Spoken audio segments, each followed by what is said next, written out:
Tonton video ini sampai selesai agar Anda tidak gagal paham.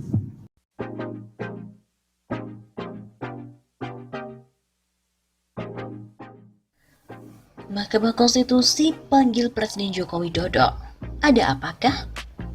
Mahkamah Konstitusi atau MK meminta Presiden Joko Widodo hadir dalam sidang pleno MK pada 20 Mei mendatang di Jakarta. Dan ini merupakan sidang uji materi peraturan pemerintah pengganti Undang-Undang Perpu nomor 1 tahun 2020 tentang kebijakan keuangan negara dan stabilitas sistem keuangan untuk penanganan pandemi COVID-19. Agenda acara sidang itu hanya dua, mendengarkan penjelasan DPR dan meminta keterangan Presiden. Tempatnya di ruang sidang pleno MK pada pukul 10 pagi waktu Indonesia Barat. Surat panggilan yang ditandatangani Panitera Muhyiddin itu mewajibkan semua yang berkepentingan agar hadir. Pihak, saksi, dan saksi ahli wajib hadir memenuhi undangan MK. Lantaran kondisi pandemik virus corona masih mendera, MK menetapkan protokol kesehatan dalam sidang tersebut nantinya. Mereka diwajibkan menggunakan masker, sarung tangan, penerapan jarak fisik, cek suhu badan, dan lain-lain. Kapasitas ruang sidang pun juga dibatasi. Jumlah para pihak yang hadir diharapkan tak lebih dari 5 orang. MK menggelar sidang pleno ini dalam rangka mengkaji gugatan yang dilakukan oleh Masyarakat Anti Korupsi Indonesia atau MAKI bersama dengan Yayasan Mega Bintang 1997, Kemaki, LP3HI, dan LBH-PK. MAKI mengajukan gugatan nomor 24/PUU strip 17 Romawi strip 2020. Menurut MAKI, pemberian kekebalan hukum pada aparat tidak bisa dituntut secara perdata dan pidana yang menangani COVID-19 dinilai mencederai rasa keadilan masyarakat. Mereka seperti manusia setengah dewa yang otoriter dan tidak demokratis, seolah mereka dijamin tidak bisa hilaf dan melakukan kesalahan. Aturan dalam Perpu baru itu dinilai telah menafikan prinsip negara hukum. Semua harus berdasarkan hukum tanpa pengecualian. Seperti kita ketahui, sidang uji materi Perpu nomor 1 tahun 2020 tentang kebijakan keuangan negara dan stabilitas sistem keuangan untuk penanganan pandemi COVID-19 masih terus berlanjut di Mahkamah Konstitusi. Presiden Joko Widodo atau Jokowi akan diminta hadir memberikan keterangan dalam sidang pada pekan depan. Sidang tersebut digelar di ruang sidang pleno gedung MK pada Rabu 20 Mei. Sidang pleno ini membahas gugatan perkara dari MAKI, Masyarakat Anti Korupsi Indonesia. Mereka menuntut pembatalan pasal 27 Perpu COVID-19. Perpu COVID-19 telah disahkan menjadi undang-undang dalam rapat paripurna DPR pada Selasa 12 Mei. Namun undang-undang itu belum dinomori dan diundangkan, sehingga proses uji material berlanjut di MK. Koordinator MAKI, Masyarakat Anti Korupsi Indonesia, Bonyamin Saiman, berharap DPR dan Presiden ini tidak mangkir dalam sidang. Selaku rakyat harus diberi penjelasan apa dan kenapa harus ada Perpu Corona yang di dalamnya terdapat kekebalan absolut dari para pejabat keuangan. Begitu ujarnya pada hari Sabtu 16 Mei. MAKI pun telah mempersiapkan 4 orang saksi ahli hukum dan 2 orang ahli ekonomi keuangan dalam sidang uji material Perpu COVID-19 pekan depan.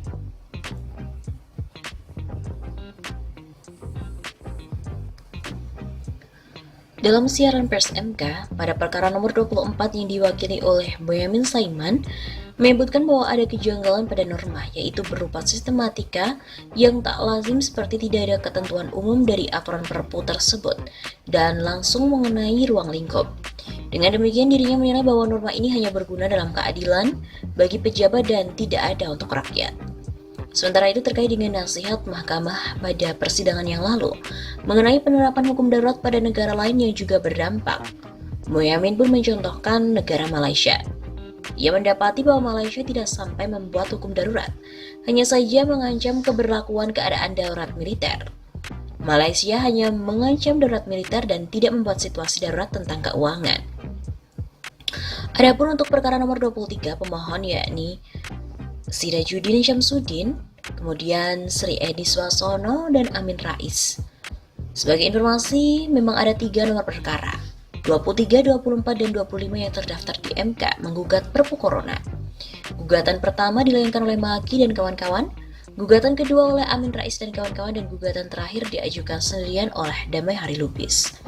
Mereka meminta pasal 27 Perpu Corona dihapus sebagai alasan biaya yang telah dikeluarkan pemerintah dan atau lembaga anggota KSSK dalam rangka pelaksanaan kebijakan pendapatan negara, termasuk kebijakan di bidang perpajakan, kebijakan belanja negara termasuk kebijakan bidang keuangan daerah, kebijakan pembiayaan, kebijakan stabilitas sistem keuangan dan program pemulihan ekonomi nasional merupakan bagian dari biaya ekonomi untuk penyelamatan negara. Anggota KSSK, Sekretaris KSSK, anggota Sekretariat KSSK, dan pejabat atau pegawai Kementerian Keuangan, Bank Indonesia, OJK, serta lembaga penjamin simpanan dan pejabat lainnya yang berkaitan dengan pelaksanaan Perpu ini tidak dapat dituntut baik secara perdata maupun pidana jika dalam melaksanakan tugas didasarkan pada itikat baik dan sesuai dengan ketentuan peraturan perundang-undangan. Kemudian segala tindakan termasuk keputusan yang diambil berdasarkan Perpu ini bukan merupakan objek gugatan yang dapat diajukan kepada Peradilan Tata Usaha Negara. Sebelumnya pada 12 Mei DPR telah menyetujui Perpu tersebut menjadi undang-undang. Adapun peraturan tersebut diterbitkan oleh pemerintah yaitu oleh Presiden Joko Widodo di tengah perang melawan virus corona yang berimbas pada perekonomian domestik dan juga global. Pembahasan untuk Perpu ini sudah dilakukan oleh para anggota Dewan di setiap komisi yang bersangkutan sejak bulan lalu.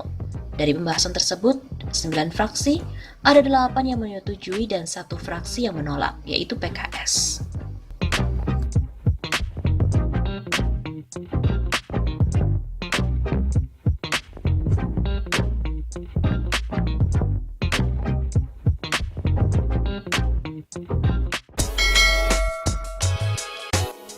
Sekumpulan tokoh menggugat Perpu Corona ke MK.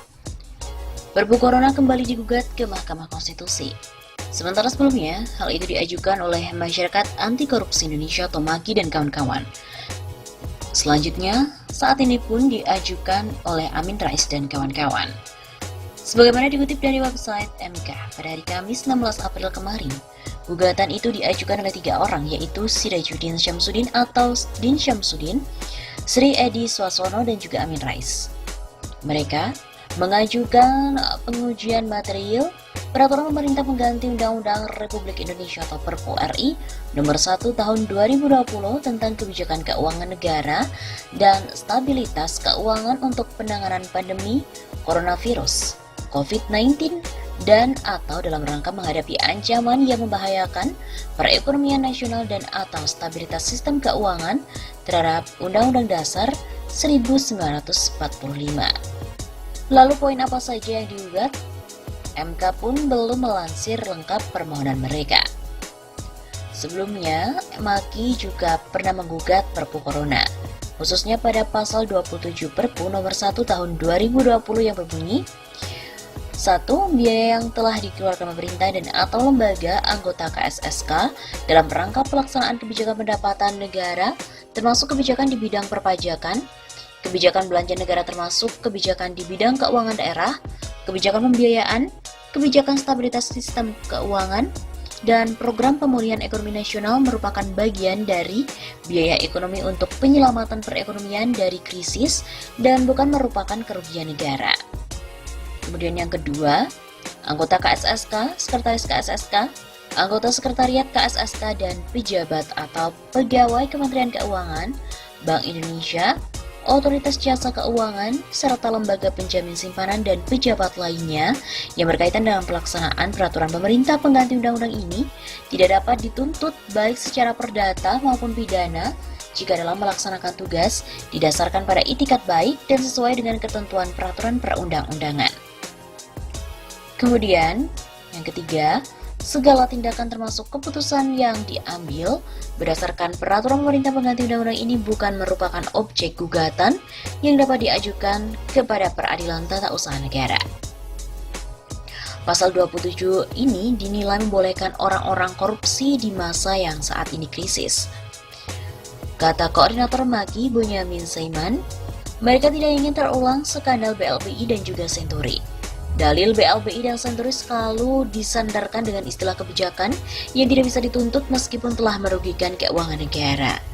Di sisi lain, LSM Kode Inisiatif memberikan catatan penting. yaitu DPR harus segera melakukan legislative review terhadap substansi Perpu nomor 1 tahun 2020. Hal ini untuk menentukan apakah Perpu akan ditetapkan menjadi undang-undang.